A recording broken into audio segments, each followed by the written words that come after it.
George Ruby. Josephine Marsh. We did see right.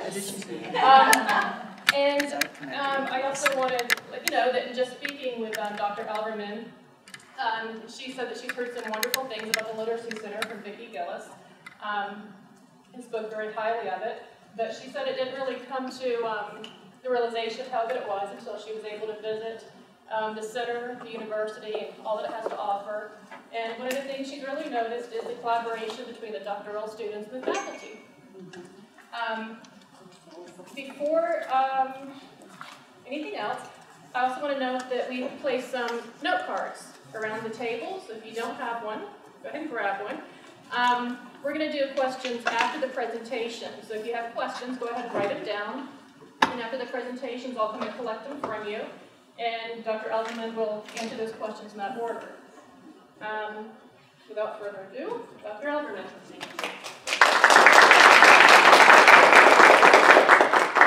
We just checked the time. I have planned about a 35 to 40 minute presentation, is that right? And then questions and answers, hopefully answers after that. But I love questions that can't be answered, so ask away, and I'll just say, I don't know. When you find out, would you let me know? Okay? All right, well, this morning I am, again, I'm staying true to my title, because this has become very much a part of me in the last 6, 7, 8 months. And you'll understand why when I get into my talk this morning. But I do want to start out with just something a little bit as an opener, because this has been an exciting week and a half for me, and you can imagine the weather had something to do with that.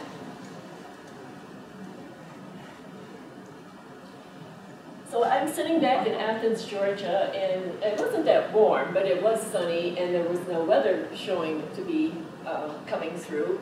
And we were driving rather than my flying, and everything's coming together while everything is falling apart. Seemed to be the mode that I was in when I was, before I actually emailed. I call Vicki Victoria. Yeah. So I'll probably slip and say that on more than one occasion. So I actually took this quote from a book that Rebecca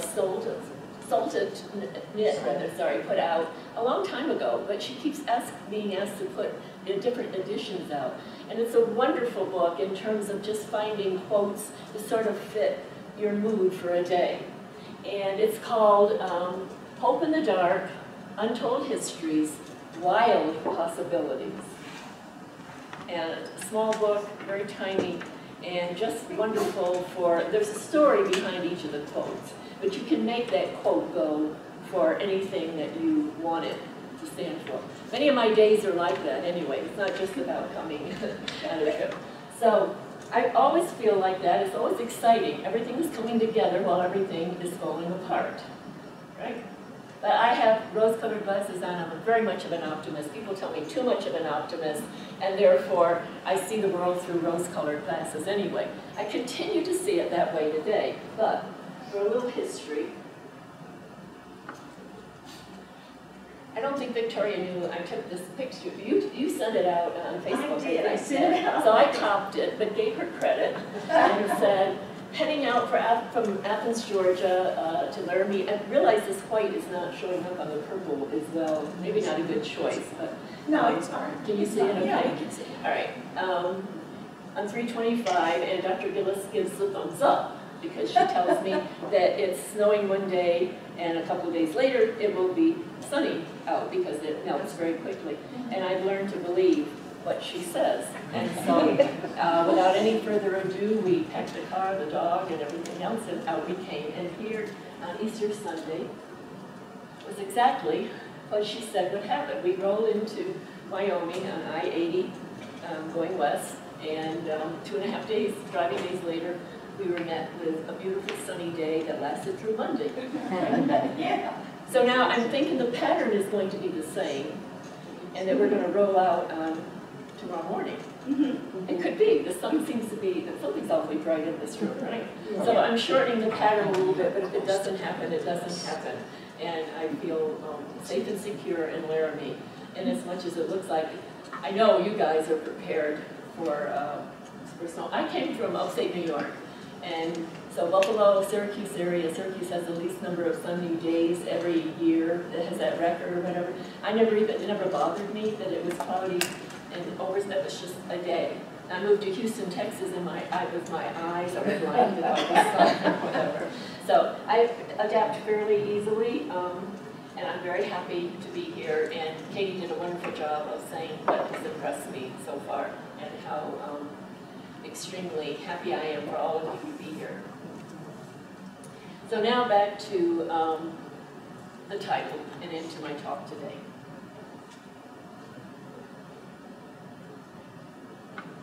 Okay, EDTPA, I knew a lot about it because I would be on committees and we'd be talking about it, but it never affected me as a professor until fall of 2015.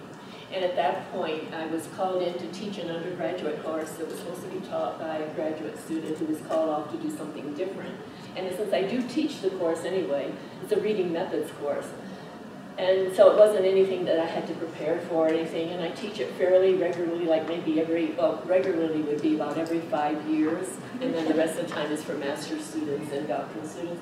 But I was ready to go. In fact, I was excited about it, and I was given the EDTP manuals prior to, by the middle grades group, which is separate from language and literacy education, on a different floor and everything else, one of the different groups in the college, different departments in the college. So I walked into the classroom the first time, and I was a little nervous because this was a tryout time. I think Wyoming's been into EDTPA for a longer time than we have been. This is our first year right now, 15, 16, to have it really count.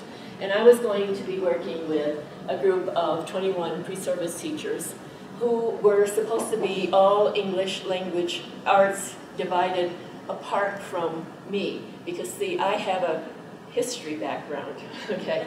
I am not an English person, but I love literacy and I go across the content areas. So they all, in my department, want me to teach science, mathematics, and social studies or history, whatever. And I'm more than happy to do that. And my doctoral advisee and first year experience at UGA as a doctoral student, she is the other way, all English. So we had decided ahead of time she would take all the English, and that would be great, 20 or 21 of them, and I'd take all the others that were left over. I walked into the class and I started to show, I spent the summer, even though I didn't change my syllabus that much, because quite frankly, this is a course that everybody has to take and it doesn't change very much, but I had spruced it up a little bit and had added all the science and literature, YA, nonfiction, whatever, and I started with it, and somebody said in a nice, polite way, am I in the right class? And I went, I don't know, why? They said, well, I thought we were doing all English. I went, oh, really?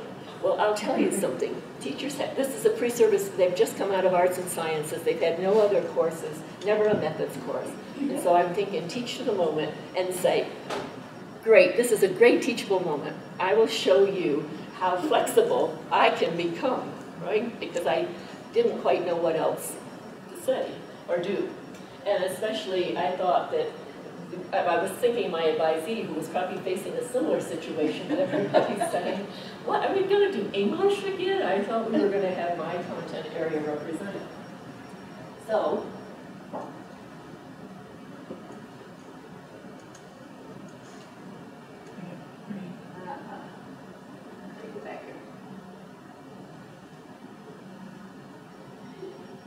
So when I got up to talk about what we were going to do and put on my slides, etc., one of the students had asked a question about why I was changing things up about the standards, Common Core standards. And I said, well, actually, we have to do something a little differently this year because the standards are being revised again. Georgia performance standards have been revised 3 years in a row to align.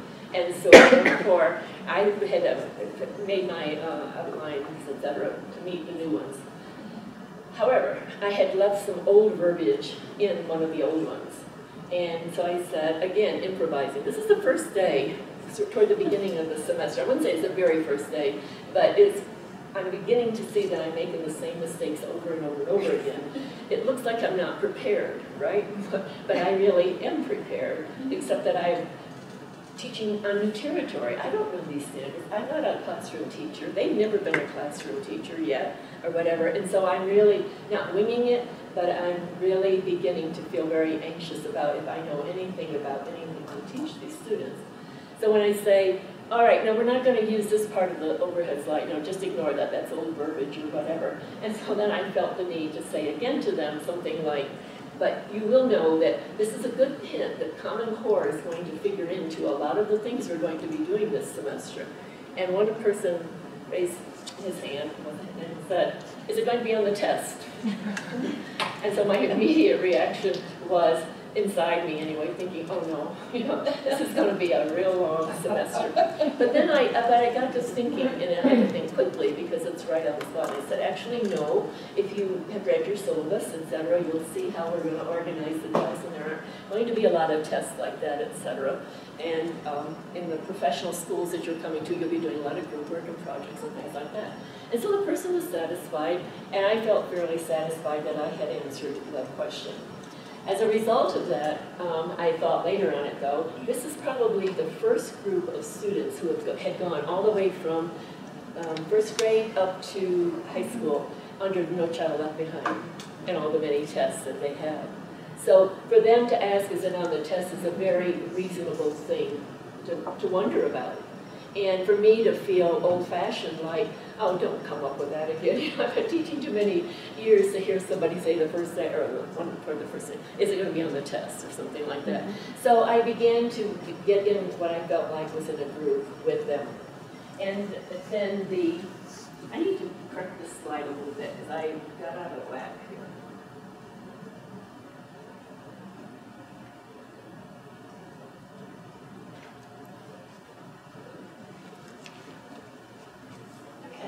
Still think I might be out of whack, but we'll go with what we have here. So I started just thinking rather more about who my literacy identity is for me as a teacher. And part of that was actually helped along by the fact that I had been asked to write a chapter for a Springer Handbook of Research. They have many out there. And my chapter had been literacies and identities. So I couldn't have found a better match between my own scholarly interests and what was going on in my classroom. But as I was doing this, I was finding that I was feeling very comfortable about this level of identity work because I recognize this. And although these are my words, it is becoming new information for me at the time because I was saying, I'm thinking of literacy as a social practice. I'm thinking of the students as being able to negotiate their identities. I feel comfortable about this. I can negotiate my own identity, etc. So as I'm writing and also teaching, I'm feeling like things are coming together. But probably, as that subtitle said, everything was really falling apart. I just didn't know it yet.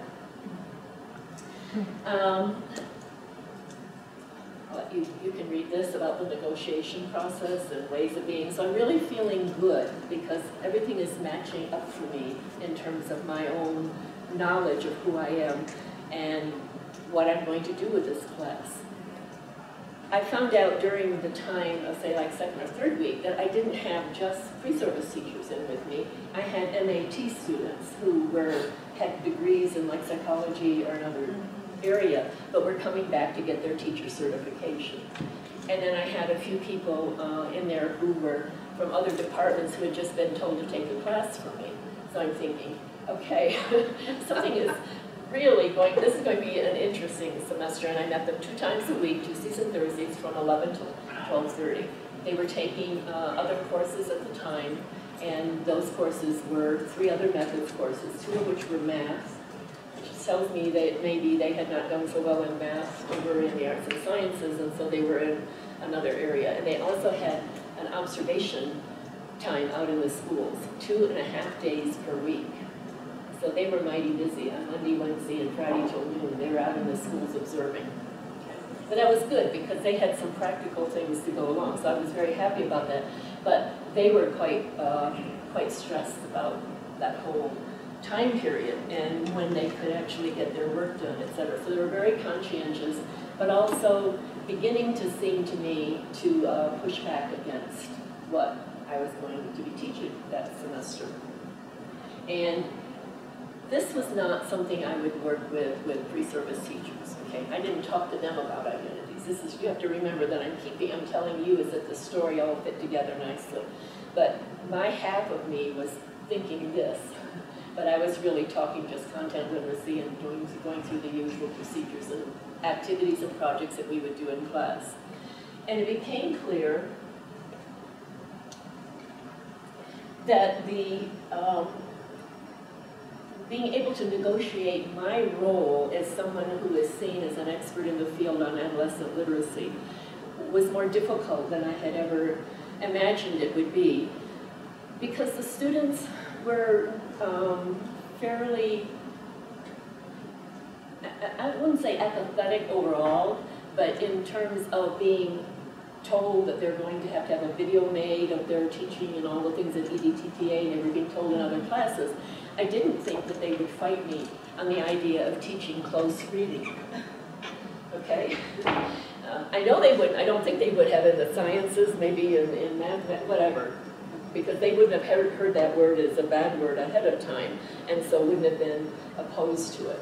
I knew enough about close reading to know that you don't teach it every day, so I had told them that. It's not something that you, even though I demonstrate it for you and then you're going to in your small groups work and do this, it's not something that you will actually have to do every day of your life as a teacher, because this would be quite overwhelming. And I cited Catherine Snow for saying that, etc. It's just something you need to do when the opportunity arises and you see the kids are not reading closely. That, by the way, in our field, as many of you know, means many different things. But I didn't go into that with them because, again, I don't think that they were unable to handle those complexities. I just felt that I needed to go through quickly because my identity is now tied up very much with this group of 21 people. And for some mornings, I really wished that I hadn't taken on that task. Because I usually am successful in teaching, whether it's an undergraduate or whatever, but I was really struggling on this particular semester. But I said nothing to anybody, except my advisee, who I felt like was teaching, remember, the people that I thought I was having, and she was saying the same thing. She said, let's just not tell anybody anything, and we'll just make it through. And she's had a lot of classroom teaching experience, right? So we had this little pact that we would help each other. And she had difficulty with some students that I didn't have, and vice versa. And so we kibitzed a lot, and I don't usually do that. You know, it's like I handle it in my own way. But this was an instance in which I needed at least one shoulder to lean on, and although we didn't complain to each other, she actually could get to some students better than I could, and vice versa. So that's a little bit of the background in terms of what we were trying to do is to negotiate our way through these different identities, these literacy identities. She did not know at the time, I didn't even think to tell her that I was writing this chapter. Okay, I figured, you know, you have enough trouble with yourself down and keep it, don't have to bring her into that. This is her first year. She's teaching 2 of our methods courses. And so I'm thinking, so what you're seeing today is like me, but you're not seeing her, but she figures into the picture in a way that you'll understand in a few minutes. So I was writing along in the chapter, and the research does show that we nowadays have a sociocultural model of reading, which is very much a social practice.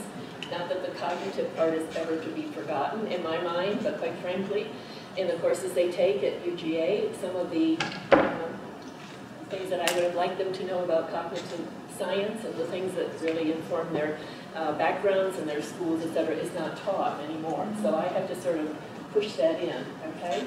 Because we are really separated from the psychology folks now, so they don't take courses from some of the professors they did.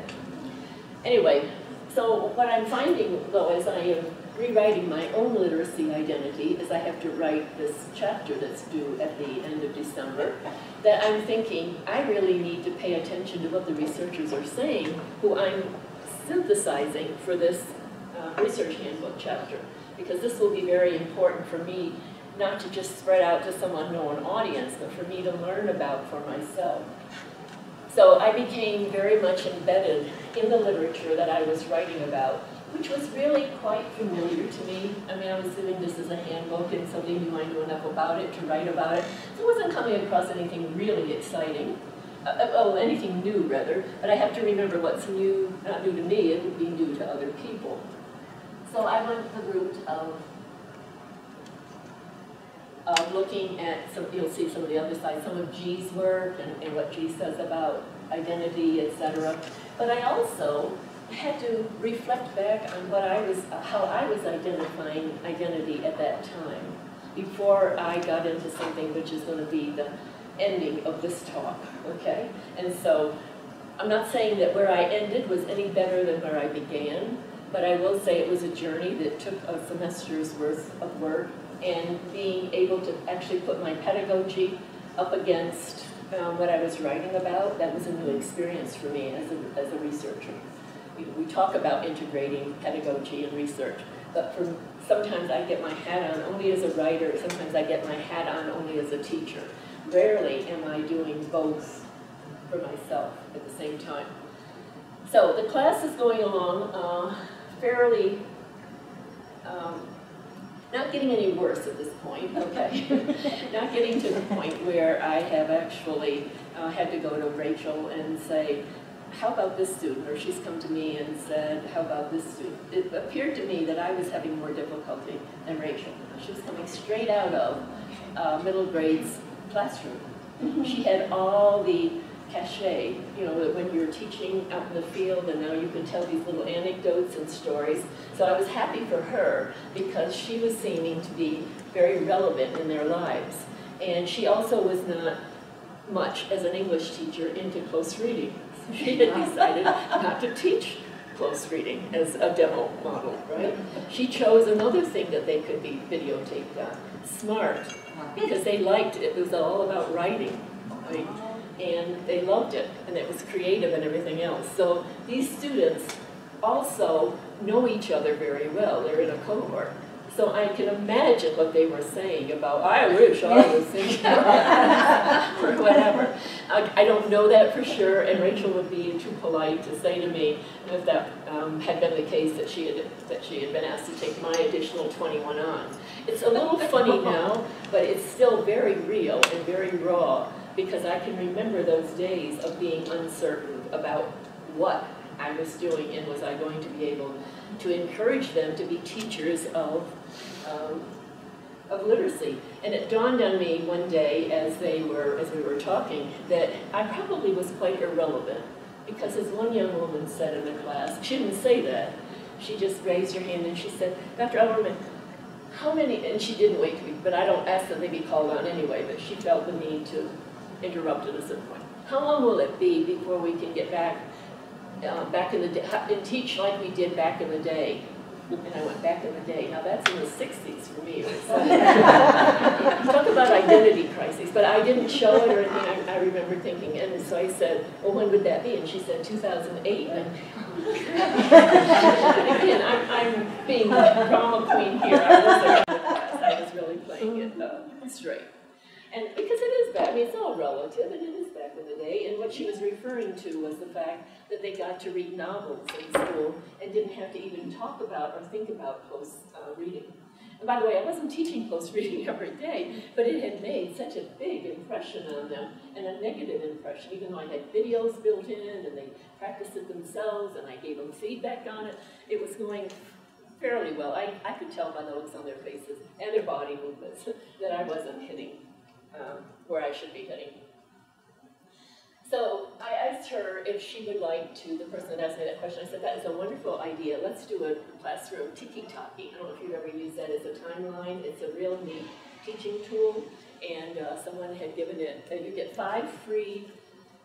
you get one free tiki-taki, and you can give out one free to every member of your class. It's called T-I-K-I-T-O-K-I, tiki-taki.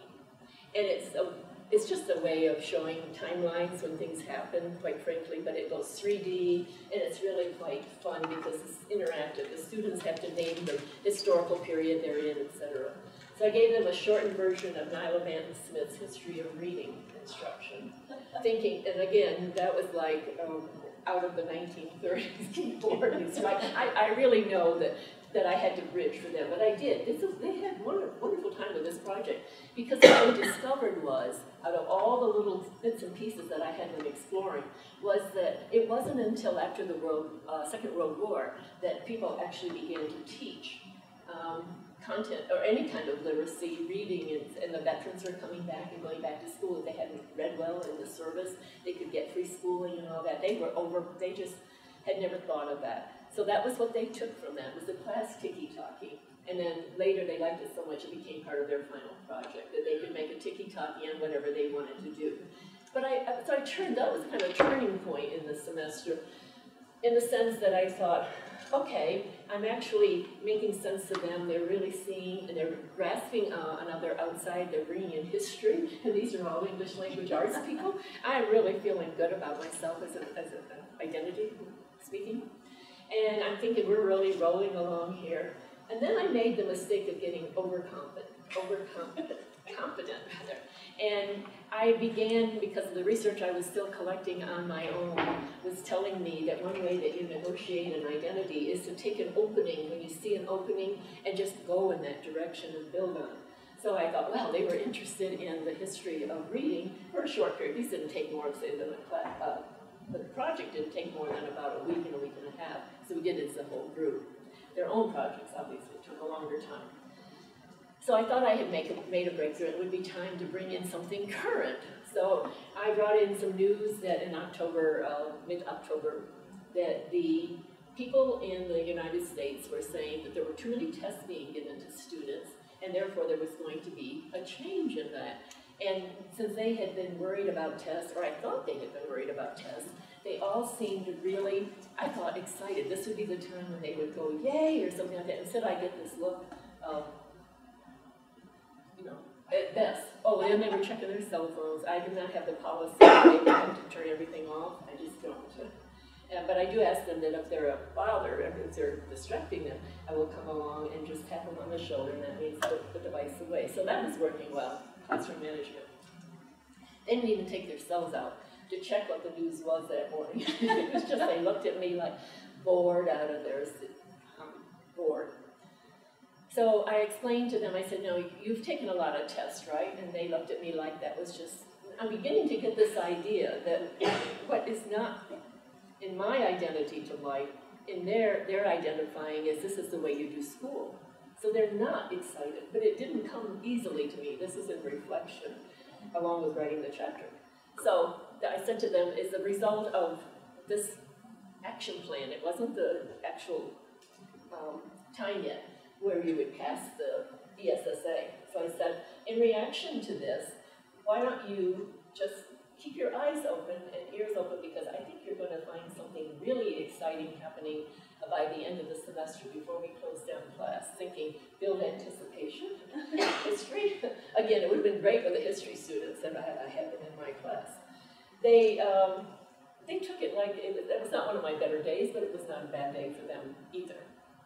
Okay? So we go on through the semester.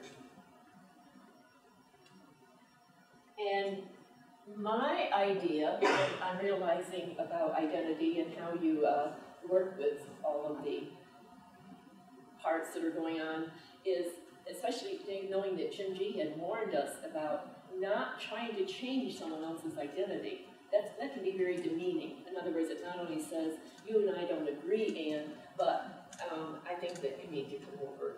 I'm the teacher, you need to come over to my show. So, as a result of my reading and thinking about what I know as a researcher, I was really playing this quite well, I thought, and fairly, I had my bad days and my up days, some things took, some things didn't, but it was kind of going along with who my identity was. Although the chapter is not about me, it's all about research, but I was using that research as I was going along to make sense of it, as I said several times already, for myself. So, what I have done is I've taken this background of information, which is pretty much what I expect most of you believe in here, that literacy is a social practice, reading is a social practice, writing is a social practice. We divide the two at UGA yet. I don't think it's a good idea, but it's in the curriculum. So one person teaches reading, the other person teaches writing. And they certainly get, for me, they get a lot of the reading strategies and all of that sort of thing. I don't build the identity work into it. I will if I teach this course again. Definitely build it in because I could see that how they were identifying and knew that as English language arts students, they would not identify exactly with the way that I was now trying to organize this course.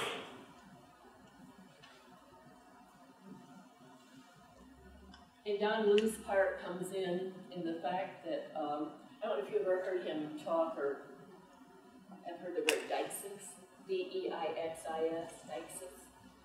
It's a word that means the idea is that time changes, but what was yesterday becomes today in a 24-hour time period, okay? That's kind of a neat idea. I don't think anybody else in literacy education has written about deixis like Don has, and he has actually done his whole research around that type of idea that everything's always new in technology and literacy because every day society is changing, technology is changing, it's getting faster and faster and faster.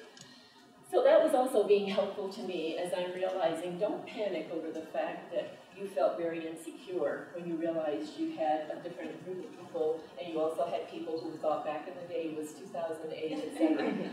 And so we were rolling along and feeling fairly good about it.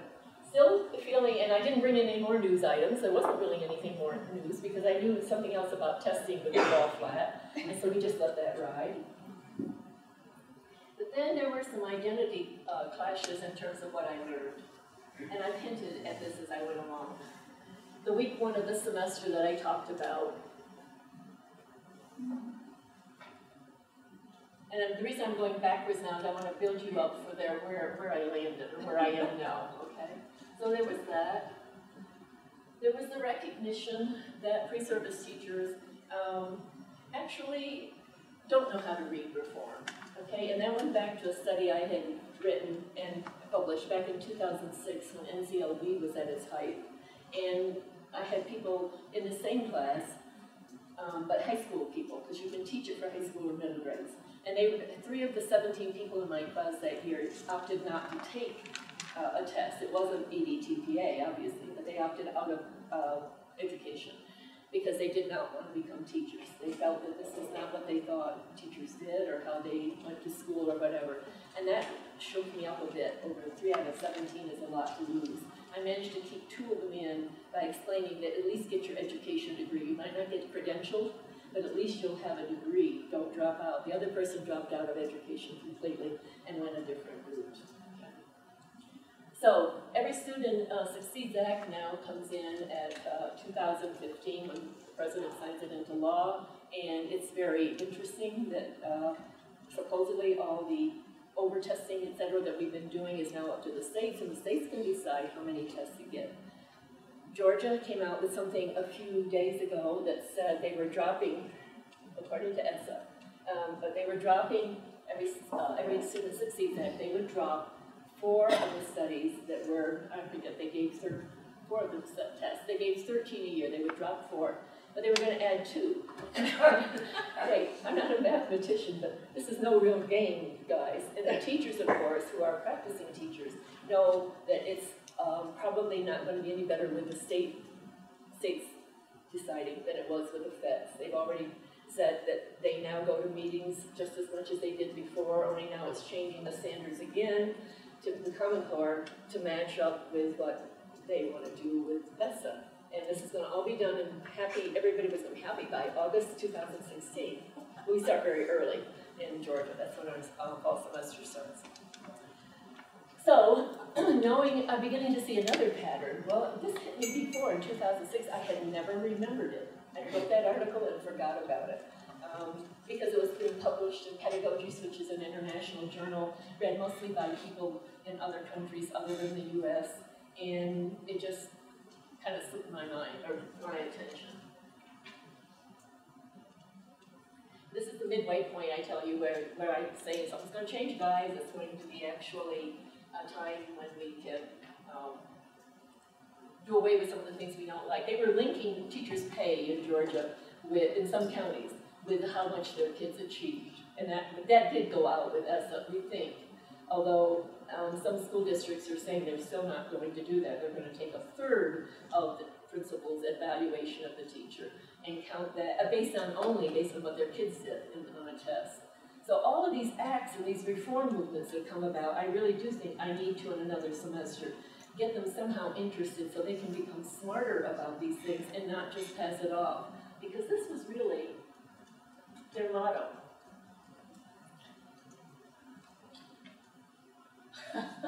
Keep calm. I mean, they didn't make this up, but I filmed this. Keep calm, get over it already. Donna, they mustn't call me Dr. Alvermann. So I'm beginning to think I'm getting calm and I'm getting over it. Kind of. But I'm still having this identity because you don't spend most of your time thinking you know how to teach this course and get good evaluations to come up against a group that is absolutely telling you something different about themselves. Maybe not even about me, but I'm internalizing it, taking it personally. So there's a great article out, if you haven't seen this, You Just Don't Cross Them, Adolescent Interactions with Text Across Discourses. It's written by a person who's not in the literacy field. I just happened upon it. Anita Charles from Bates College, very good college in Maine. And she is actually looking more at the digital than I was at this point. I was doing some digital stuff, obviously, in my class, but I was also doing a lot of face-to-face, so there was less need for me to get into the digital like I usually do if I'm teaching, of course, digital in the title. But I like this work because what she did is she listened to the students in her class, and she was actually having an experience prior to when she wrote this that was very similar to mine. She was realizing that she had a different animal out there that was sitting in front of her than maybe it had been the case in previous years. And so this recognition of teacher identity, although she doesn't go into identity like I'm framing this talk, it was about what she had to sort of absorb or at least think second thoughts on. And this title, No, You Just Don't Cross Them, this really is in relation to the fact that she kept saying, you know, when you're doing texting, whatever, and you maybe use some shortened or spellings or whatever, do you think that that as an English teacher or whatever is going to be appropriate? And they say to her things like, well, you don't ever cross them anyway. I know how to keep my digital communication genres to myself. And so she tried again a different way and say, if you ever think, give a different example. And they would come back always with, you just don't cross them, teacher. You know? In other words, we've got our heads on straight. And what was happening with her was, she was actually doing some research on neteracy, N-E-T-E-R-A-C-Y. And neteracy is the idea that you teach students that you use this device for that, or that device for this, or you speak this way in chat, or Snapchat? Yeah. Or you speak this other way or whatever in another device that you're using. And most of the students that I'm teaching now, who are between 25 and maybe 35, are actually using Instagram. They're not using language much at all. It's just a picture. And I'm not having a lot of luck. Although I love visuals, I can't express myself, and I always have to put something down at the bottom so somebody understands. And so my doctoral students are telling me that they're going to show me how I can do that, because they said, you love the visual, you love icons and all that, we'll help you do that. It's a little bit, along with hashtags and all that, which are very complicated. You can use them rhetorically. They can make an argument, and they're not just to group ideas together, but it's actually a rhetorical thing. People are doing dissertations on hashtags, and how and this is in English classes, and how you can get across rhetoric in rhetoric classes if you're doing something with a hashtag much better if you know some of the information. This is not my field, and I don't know that research that well, so it's not included in my chapter.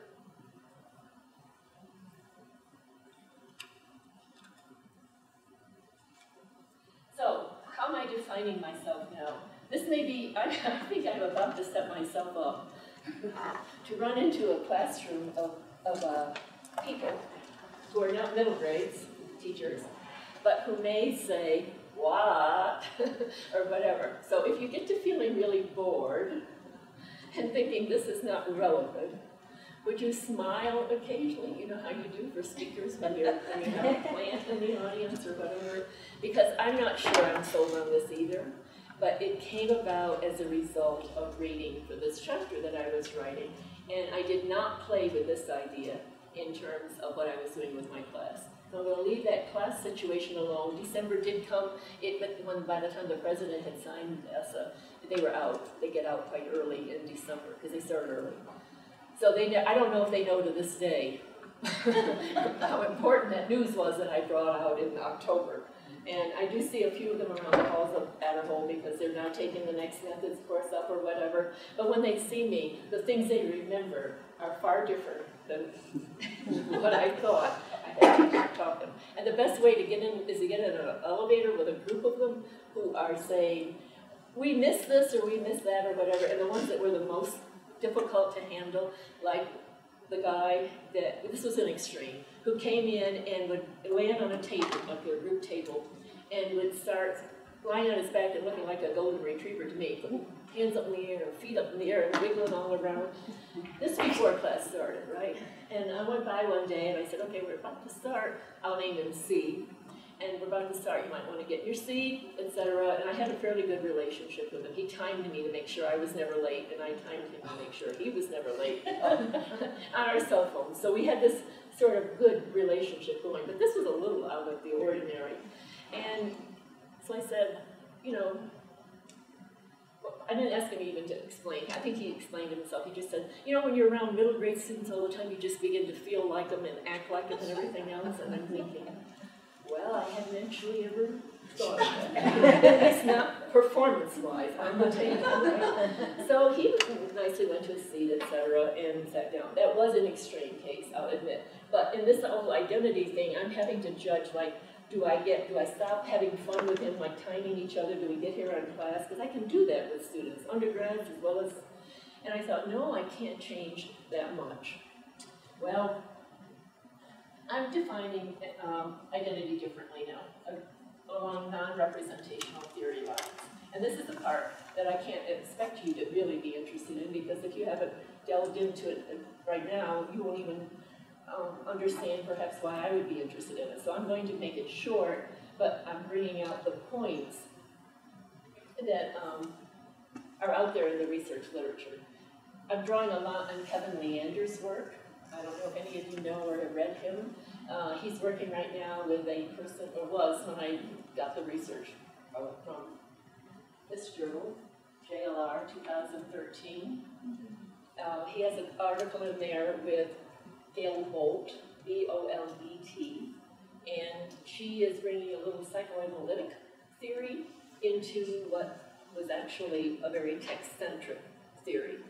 And this is where I want to go. So I want to set you up in the sense that, again, I'm not saying that that you and I are wrong about where we're situating ourselves, where I wrote most of that chapter about, because I still feel very confident that lets you do a lot of negotiation on your own. Their main message is you can negotiate all you want, but if you keep it text-centric, you're going to lose with the kids. Okay? And it's built upon a case, I won't read, it's too long to read, but they start out, he's first author, but I know it's Gail's talking about a boy that she observes for one day who's not doing well in school, struggling with reading. His identity is he's not a reader, and so is his classmates and his teacher's identity out for him. And he doesn't push back. You know, that pushback subjectivity thing, like, you can identify me as something, but I know who I am. And I was doing a little of that with my class. I know who I am. I still know what I'm doing here, maybe more on some days than on other days. But anyway, so he doesn't have that subjectivity, and his parents haven't perhaps not, they don't teach him about it, but it's something that parents can do to say when people are asking you questions that really frighten you. Like one of my other past advisees has a daughter in 5th grade who was asked the other day by a boy, are you a boy or a girl? I don't like your haircut. Okay? And he was identified, he didn't know. He wanted her to say, and she said, I'm a girl. And she said, and I don't usually ask if anybody likes my haircut. But she had parents who were teaching her that subjectivity of like a pushback, okay?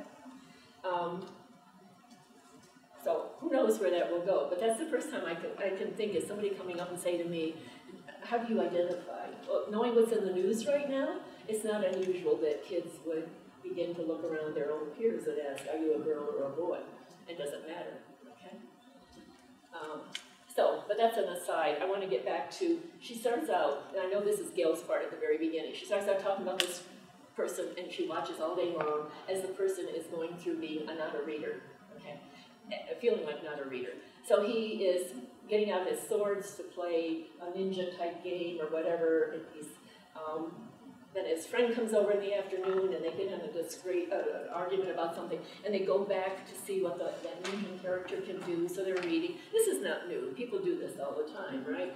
The difference is that they do it, but we as educators don't know about it and don't respond to it, other than theoretically, yes, we should take everybody's, the fact that they negotiate theirs, etc. But when they don't negotiate the same way that you're negotiating your identity, there's a clash. And that's what had happened to me, and this became very realistic to me.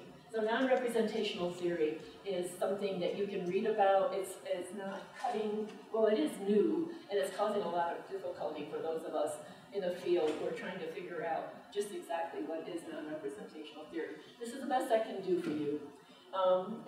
And I use reading, a representational reading versus representational theory, but it's coming from non-representational theory.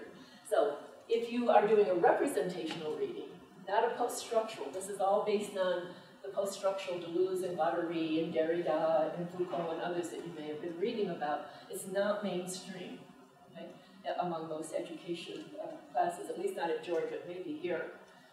But this is what you would find. Another label for representation is text-centered. And the multi-literacies people, and that's what Kevin is critiquing. He likes the multi-literacies people. He's not going to say that his stuff in Gail's is going to replace that. I love the way, if you knew Kevin, you would understand why he can do this. He just says, this is New Literacies, New London Group, Jim G, blah, blah, blah, all these things we associate, and this is where I am now. And he says, it's two things that I'm going to lie side by side and let the reader more or less decide where they come down on what makes sense to them. Non-representational reading, another label for it is emergent, because it means it's not, there's no beginning and there's no ending. It's all middles, and that's what post-structuralism, anybody in here who's authority on post-structuralism is going to say it's a lot more than that, and it is. But I'm trying to shorten it for you to say, we're not looking at where a kid was and interest-wise, what they had done in the first grade and building on that, how they read this text and that led to that text. Anymore, we're really looking at the label of emergent. We don't care what came, I know this sounds harsh, we don't care what came before, what's going to happen in the future, because we can't predict it anyway. And so we only can deal with what's in the middle. Some people use in the center. Okay, I don't like center as much, because center means to me to focus on only that, whereas the middle is kind of, has room on the sides to be wishy-washy. And center seems too an abrupt word. Okay? So anyway, this is how here's what happens when you look at the way we've been doing what we call modern structuralist theory before post-structuralist theory, okay? This is what it looks like. We're always trying to interpret text, and text even broadly defined, like performance, like seat on the table, wiggling around, etc. Text that you're reading, linguistic. Text that you're reading visually, my body movements or whatever. So oral, what you're taking in orally, but you're not taking in visually. So we're talking text very broadly, but Kevin and Gail are saying, this is not necessarily the way they think education research is going to go. Okay? They're not pushing people. They put this out, they're getting cited a lot, but they're not on some role to like take over the multi-literacies people, the New London Group, to displace anyone. I know that too much about, if you know Kevin and Gail, you know that that's not their goal, but they just see the world differently in terms of identity. They go more broadly than identity too, but if you're not interested in identity, you won't be interested in this particular article. Here though, the problem is, and non-representational, that you do limit yourself to whatever unfolds in any identity construction activity. In other words, you're so focused on the middles that you don't take advantage of what came before. So this is not a cure-all by any means. This is a trade-off, okay?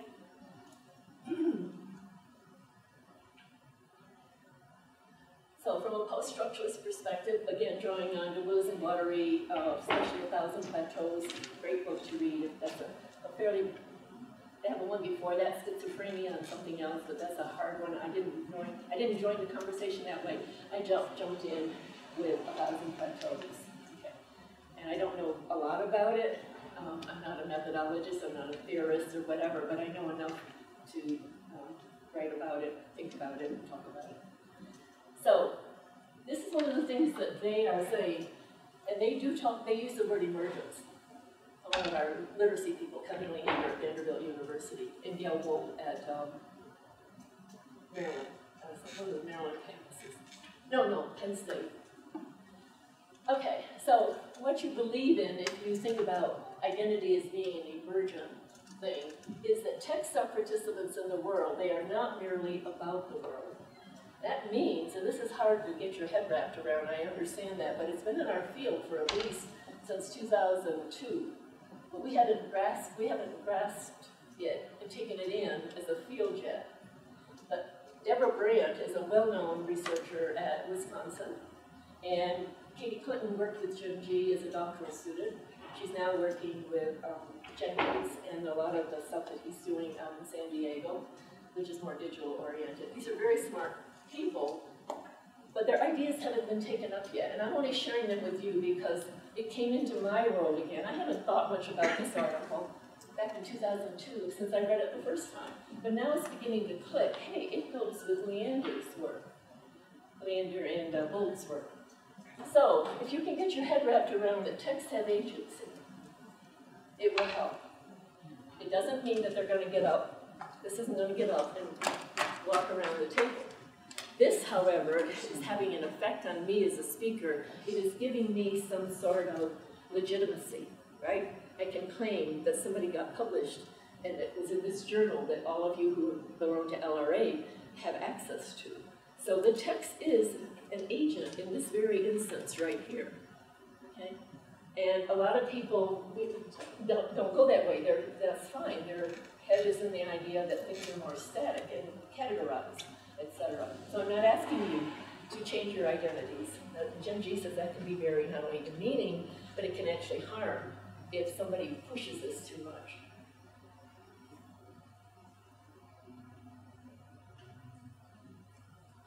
So they say when identities are imposed and accepted,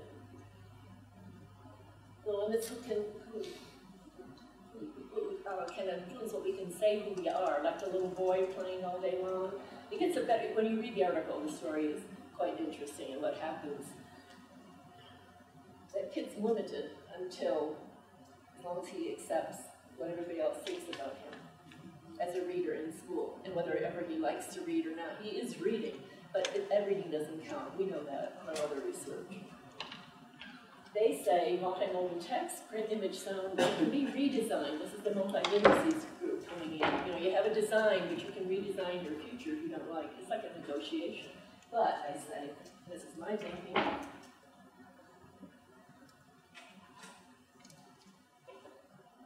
And I agree, by the way, it's not my thinking originally, but it's my thinking now as an identity. Leander and Bolt claim that bodily movement, and these are their words, energy, passion, sensation, affect, is missing in text-centrism. Text-centrism. Doesn't mean you do away with all text, right? We could never do that. Nobody can ever do away with these categories, these binaries. We need them, but we don't have to be stuck in one of them. We can be negotiating between them, is the idea, I believe, that they're trying to get across. You can't be both. You know, when you identify with something, you're pretty much in that, and that's fine. But then when you learn, but other people are identifying this way, for me, that's exciting because it's like, these students taught me something. I don't think I did know who I was.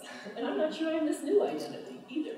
But I'm in the phase of being really excited about what's happening to me intellectually about this and where I'll go with it. And you're the first group I've shared it with. So again, it's not that I am saying this is the way to go. If you see me 6 months from now at LRA or whatever, I may say, I fell into some other difficulties. I'm going back to the one I feel safe in, which is the one I started out with.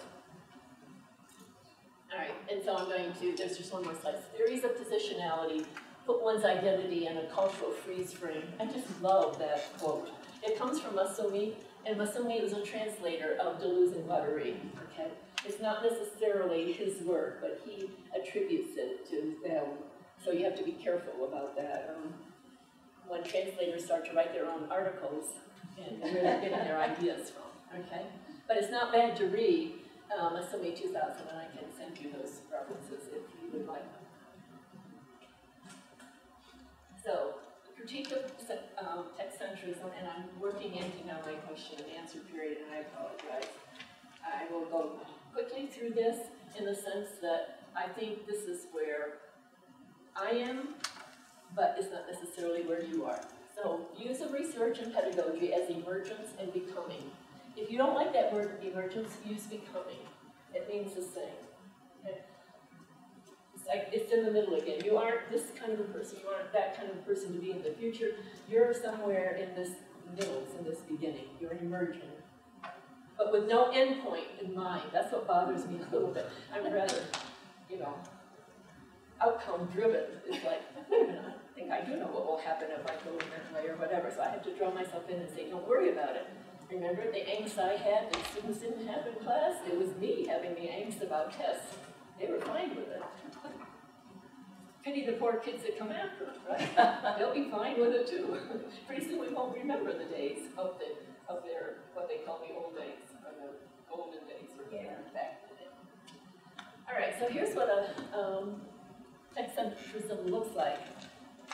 As my image that I chose, it's not necessarily one that Kevin did not use this, he did that, but it gets across what a middle is, and that is that there are no beginnings, no endings. And if you think of something like this, that everything is connected to everything else, and there are no actual beginnings or endings, okay? That only the middles count.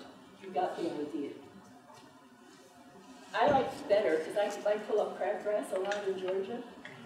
If you ever pull up crabgrass, you'll know that when you think you've got it, and you've got the roots, you don't have it at all. You're in the middle of something that is growing back then and growing forward. And so you pick it up, tear it out, 2 weeks later, it's as if nothing had ever happened before. So this is not that. I tried to find a good picture of what I call crabgrass and how we pull it up, and I really couldn't. So this really up close identifies what we call a rhizome. I'm going to throw that word because the next slide depends upon it. A rhizome, it means having many connections that sometimes don't make any sense for beginning and ending, but they're only connected by something that is immediate in the middle. So that's another word for that would be a rhizome. In their talk, it's embodied activity because the boy is already doing these things with all the activities that he's showing in this one day of observation. And then it makes more sense when you read the article. So he's already doing this. He doesn't know anything about rhizomal activity or anything else, but he's experiencing it and demonstrating it, and he's not being studied. It was not a study of this kid. People tell me it's her child, but she doesn't want to identify that.